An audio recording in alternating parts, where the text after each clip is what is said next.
आमचे अध्यक्ष श्री रवींद्र चव्हाण यांनी आगामी स्थानिक स्वराज्य संस्थांच्या निमित्ताने विभागांचे दौरे ठरवलेले आहेत।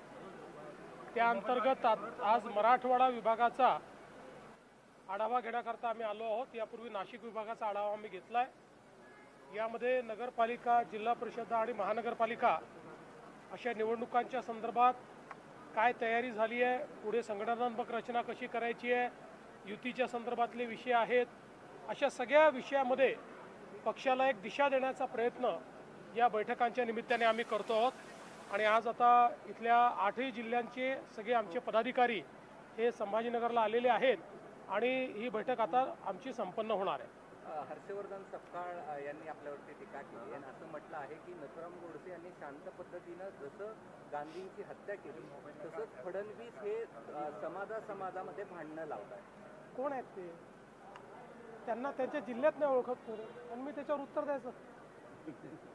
उद्धव ठाकरे उद्या मराठवाड्याच्या दौऱ्यावर येत आहेत आणि अंबरडा मोर्चा करतात। खरं म्हणजे मला असं वाटतं की उद्धव ठाकरेंनी एकदा आरशात बघितलं तर अशा प्रकारचे मोर्चे ते काढणार नाहीत। यापूर्वी सांगितलं, उद्धव ठाकरेंनी ज्या घोषणा केल्या त्यांनी 20,000 कोटी रुपयाची कर्जमाफी केली।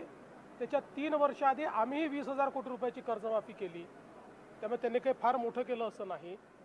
या उलट त्यांनी जी घोषणा केली होती की आम्ही 50,000 रुपये चालू खात्याच्या लोकांना देऊ, 2.5 वर्षात फुटकी कवडी दिली नाही, त्याचे 16 लाख शेतकऱ्यांचे पैसे आमचं सरकार आल्यानंतर आम्ही दिले।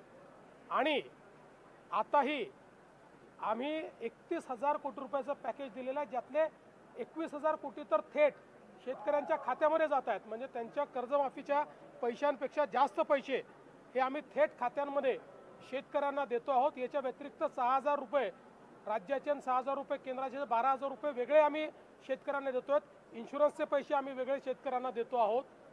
त्यामुळे ज्यावेळी त्यांच्या काळामध्ये अशी नुकसान झालं होतं त्यावेळी त्यांनी नेमके किती पैसे दिले हे जर आपण बघितलं तर त्यांना असा मोर्चा काढण्याचा अधिकार आहे का हे आपल्या लक्षात येईल। तथापि ठीक आहे, त्यांनाही कुठेतरी आपल्या पक्षाला जिवंत ठेवायचं आहे, त्यामुळे ते प्रयत्न करत आहेत।